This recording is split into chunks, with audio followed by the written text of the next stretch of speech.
হিজরি 19 সন হযরত উমর একটি বাহিনী পাঠালেন রোমানদের বিরুদ্ধে।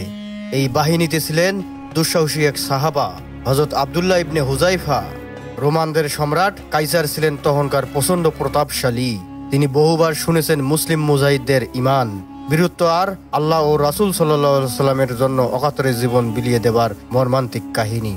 মুসলিম বাহিনীর আসার খবর জানতে পেরে কাইসার তার রোমান সৈন্যকে হুকুম দিলেন, কোনো মুসলমান বন্দী হলে তাকে জীবিত অবস্থায় আমার কাছে পাঠিয়ে দেবে। রোমান সৈন্যদের হাতে বন্দী হয়ে গেলেন আব্দুল্লাহ ইবনে হুযাইফা। রোমানরা তাকে নিয়ে হাজির করলো তাদের বাদশাহের কাছে। রোমান সম্রাট এক দৃষ্টিতে তাকিয়ে থাকলেন আব্দুল্লাহর দিকে। তারপর আস্তে আস্তে করে বললেন, আমি তোমার কাছে একটি বিষয় উপস্থাপনা করতে চাই। আব্দুল্লাহ জিজ্ঞেস করলেন, বলেন কি বিষয়? সম্রাট বললেন, আমি প্রস্তাব করছি তুমি খ্রিস্টান ধর্ম গ্রহণ করো। যদি আমার কথা মতো তুমি তা করো তাহলে তোমাকে মুক্তি দিব এবং তোমাকে সম্মানিত করব।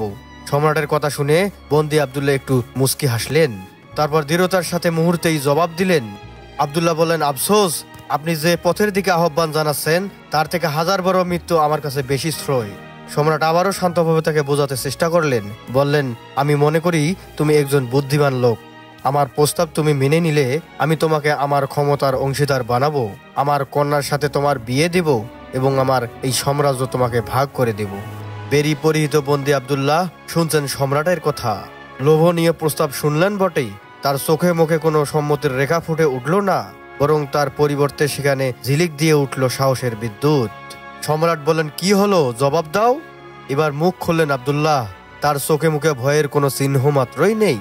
অকম্পিত কণ্ঠে বললেন, আল্লাহর কসম, আপনার গোটা সাম্রাজ্য এবং সেই সাথে আরবদের যা কিছু আছে সবই যদি আমাকে দেওয়া হয় আর তার বিনিময়ে যদি আমাকে বলা হয় মাত্র একটি পলকের জন্য তুমি মুহাম্মদ সাল্লাল্লাহু আলাইহি সাল্লামের দ্বীনকে পরিত্যাগ করো, তবে আমি তা ঘৃণ্যভাবে প্রত্যাখ্যান করব।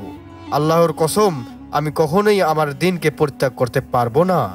আব্দুল্লাহর জবাব শুনে ক্ষেপে উঠলেন সম্রাট। ধমক দিয়ে বললেন, তাই? তাহলে আমি তোমাকে এখন হত্যা করব।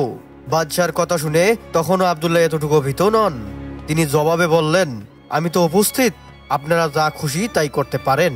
বন্দী আব্দুল্লাহর মুখে এত বড় কথা, এত বড় দুঃসাহস শুনে তিনি রেগে জ্বলে উঠলেন বারুদের মতো। তার সৈন্যদেরকে তিনি হুমকি দিলেন, যাও ওকে নিয়ে শুলে চড়াও। সম্রাটের নির্দেশে তাকে নিয়ে শুলের কাষ্ঠে ঝুলে কষে 2 হাত বাঁধল। অতঃপর তার কাছে খ্রিস্টান ধর্ম পেশ করা হলো। তিনি তা গ্রহণের অস্বীকার করলেন। তারপর তাকে 2 পা ঝুলিয়ে বেঁধে ইসলাম পরিত্যাগ করতে বলা হলো। তিনি তা অস্বীকার করলেন। সম্রাট এবার শুলির কাষ্ঠে থেকে তাকে নামিয়ে আনার নির্দেশ দিলেন। তাকে নামিয়ে আনা হলো। তারপর আব্দুল্লাহর সামনে আনা হলো একটি বিশাল কড়াই। সম্রাট নির্দেশ দিলেন, তার মধ্যে তেল ঢালো। তেল ঢালা হলো। সম্রাট এবার নির্দেশ দিলেন কড়াইয়ের নিচে আগুন জ্বালাবার। তারপর মুহূর্তের মধ্যেই জ্বলে উঠল আগুন আর টকবক করে ফুটতে থাকলো গরম তেল। সম্রাটের নির্দেশে 2 জন মুসলমানকে বন্দী করে আনা হলো সেখানে। কড়াইয়ের পাশে দাঁড় করিয়ে রাখা হয়েছে আব্দুল্লাহকে। আব্দুল্লাহ দেখছেন উত্তপ্ত গরম কড়াই, দেখছেন গরম তেলের টকবকে ভাব। 2 জন মুসলিমকে নির্মম নিষ্ঠুরভাবে সম্রাটের নির্দেশে সৈন্যরা ফেলে দিলেন সেই তেল ভর্তি গরম কড়াইয়ের ভেতর। মুহূর্তেই ঝলসে গেল তাদের টকবকে 2টি দেহ। দেহ থেকে খসে পড়ল চাকচাক গোস্ত। সম্পূর্ণ আলাদা হয়ে গেল তাদের শরীরের গোস্ত এবং হাড্ডি। আব্দুল্লাহর চোখের সামনে সম্রাট এই নিষ্ঠুর কাজটি করলেন এই জন্য যে সে যেন ভয়ে তার কথা আর নির্দেশ মেনে নেন। কিন্তু যে হৃদয় একবার আল্লাহ এবং তার রাসূলকে ভালোবাসেন সে হৃদয় কি আর কোনো ভয়কেই পরোয়া করে? আব্দুল্লাহ এই মর্মান্তিক দৃশ্য দেখে কষ্ট পেলেন বটে, কিন্তু ভেঙে পড়লেন না। ভেঙে পড়ল না তার ঈমানের সাহস, একটুকু দুর্বল হলো না তার মন। সম্রাট আরো কাছে এগিয়ে এলেন আব্দুল্লাহর দিকে। বললেন, দেখলে তো তোমার সাথীদের পরিণতি। এবার ভেবে চিন্তে বলো খ্রিস্টান ধর্ম গ্রহণ করবে কিনা। এবার আরো দৃঢ় হয়ে গেল আব্দুল্লাহর কণ্ঠ। ঘৃণভাবে তিনি বলে উঠলেন, না, আমি খ্রিস্টান ধর্ম গ্রহণ করব না। সম্রাটের নির্দেশে এবার তাকে আনা হলো গরম কড়াইয়ের কাছেই। আব্দুল্লাহর চোখ 2টি চিকচিক করে উঠল। 2 চোখ ছাপিয়ে গড়িয়ে পড়ছে কান্নার ধারা।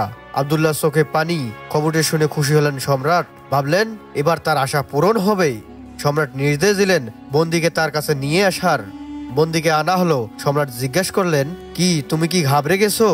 এবার তাহলে নিজেকে বাঁচার জন্য খ্রিস্টান ধর্ম গ্রহণ করো। অত্যন্ত দৃঢ়তার সাথে সম্রাটের প্রস্তাব প্রত্যাখ্যান করলেন আব্দুল্লাহ। বললেন, না, কখনোই তা হবার নয়। সম্রাটের চোখে মুখে বিস্ময়কর চিন্তার ছাপ ভেসে উঠল। সম্রাট জিজ্ঞেস করলেন, তাহলে তুমি কাঁদছো কেন? তুমি কি তাহলে তাদের মৃত্যু দেখে ভয় করো নাই? আব্দুল্লাহ সাফ জবাব দিলেন, মোটেই তা নয়। আমি এই কথা ভেবে কাঁদছিলাম যে আমাকে এখনোই এই কড়াইয়ের তপ্ত তেলের মধ্যে ফেলে দেওয়া হবে, আর ঝলসে যাবে আমার দেহ। সাথীদের মতো আমার দেহের গোস্ত ও হাড্ডি আলাদা হয়ে যাবে, আমি শেষ হয়ে যাব। কিন্তু আমার তাতে বিন্দুমাত্র আফসোস কিংবা কষ্ট নেই, বরং আমি কাঁদছি এই জন্য যে যদি আমার দেহের পশমের সমকক্ষ জীবন হতো এবং সকল জীবন যদি এভাবে আল্লাহর রাস্তায় গরম তেল ভর্তি এই কড়াইয়ের মধ্যে বিলিয়ে দিতে পারতাম, তাহলে কতই না ভালো হতো।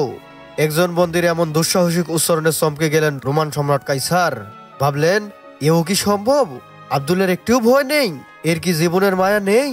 এ কেমন ইমান? আব্দুল্লাহ বলেন, হ্যাঁ, ইমান তো এমনই যে ইমান ফাঁসির কাষ্ঠে কিংবা শুলির কাষ্ঠের সামনেও কখনো মাথা নত হয় না, হতে পারে না। সেই ইমান কতই না দামি, কতই না আল্লাহর কাছে মূল্যবান। প্রিয় দর্শক, যেমন নত হননি দুঃসাহসী হযরত আব্দুল্লাহ ইবনে হুযাইফার ইমান, তেমনি আমরাও যেন বাতুলের কাছে কখনো মাথা নত না করি, আমরা যেন ইমানের সাথে মৃত্যুবরণ করতে পারি। আল্লাহ আমাদের সবাইকে তৌফিক দান করুন। প্রিয় দর্শক, চ্যানেলটি সাবস্ক্রাইব করে দিন।